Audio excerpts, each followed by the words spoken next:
Buenos días para todos. Mi compañero Andrés Felipe González y yo, Paula Rojas, les vamos a hablar un poquito acerca de la diferencia entre la magnitud y la intensidad de un sismo. Es bastante común oír hablar en las noticias de la escala de Richter, quizás la más conocida por todos.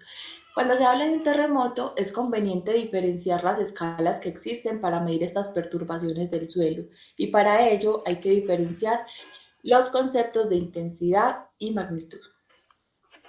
Bueno, magnitud de un sismo. La magnitud de un sismo es el número que busca caracterizar el tamaño de un sismo y la energía sísmica liberada. Se mide una escala logarítmica de tal forma que cada magnitud corresponde a un incremento de la raíz cuadrada de 1000, o bien aproximadamente 32 veces la energía liberada. Es decir, que un sismo de magnitud 8 es 32 veces más grande que uno de magnitud 7, y uno 7 es 1000 veces más grande que uno de magnitud 6, y uno de magnitud 6 es 32 veces más grande que uno de magnitud 5, y así sucesivamente. Y aquí a la derecha tenemos una imagen donde se enumeran las magnitudes sísmicas y los daños correspondientes que hacen. Pasamos al cálculo de una magnitud. Tras unos minutos de haber ocurrido el sismo, se cuenta con el mayor número de datos sismológicos. Entonces, un analista experimentado se da a la tarea de obtener una nueva estimación magnética de la magnitud de este valor. Sigue siendo de carácter preliminar, pues aún no se cuenta con el total de los datos registrados. Finalmente, cuando se dispone de la mayoría de los datos y con más tiempo de cómputo, se revisa nuevamente la estimación de la magnitud para reportar entonces la magnitud final del sismo. Tenemos unos tipos de magnitud. Tenemos la magnitud local. La magnitud local es la que normalmente se conoce como magnitud de Richter. Entonces fue implementada para calcular magnitudes de sismos que ocurrían en California y que eran registrados en un tipo de instrumentos específicos. Esta escala ha sido calibrada para poder usarla en diferentes partes del mundo y usando registros de otros instrumentos. Tenemos la imagen que corresponde al tiempo, al pico, al cambio del tiempo y a los segundos, y a la altura del pico, la altura más alta del pico. Tenemos magnitud de coda. Esta magnitud se obtiene a partir de la duración del registro sísmico de coda de un sismograma correspondiente a la parte tardía de la señal, que decrece conforme pasa el tiempo hasta alcanzar su nivel original previo al sismo. La duración de coda es proporcional al tamaño del sismo.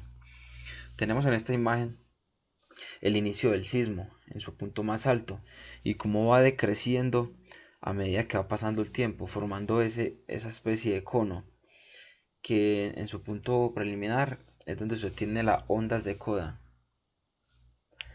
Tenemos la magnitud de ondas de cuerpo.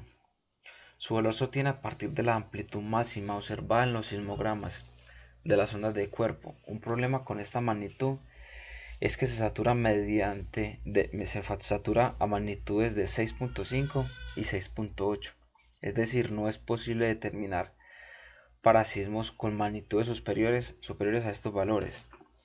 Tenemos los intervalos de los sismos y, y nos muestra dónde es su máxima amplitud y dónde empieza a saturarse la intensidad, y nos sirve para leer magnitudes superiores, pero si este nos da como para puntos donde no hay tanta intensidad sísmica y son equipos más fáciles de llevar.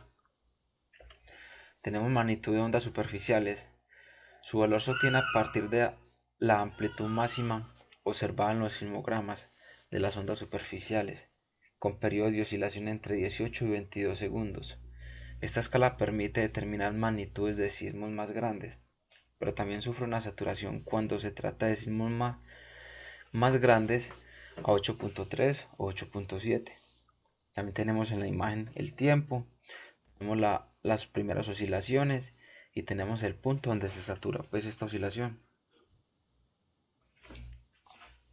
Por un lado, las escalas de intensidad miden los daños causados en las infraestructuras y la sensación de la gente después de producirse un terremoto.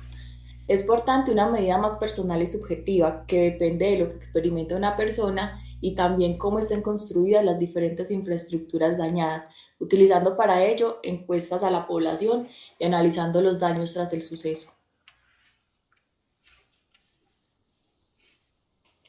En pantalla podemos ver los efectos según la intensidad de los sismos. Se puede apreciar que son principalmente catástrofes donde se ven afectadas las casas, el comercio, objetos, personas e incluso hasta los animales. La intensidad en cada punto dependerá de la magnitud y otros parámetros de la fuente sísmica, distancia al epicentro, caminos seguidos por las ondas y lugar de llegada de las mismas.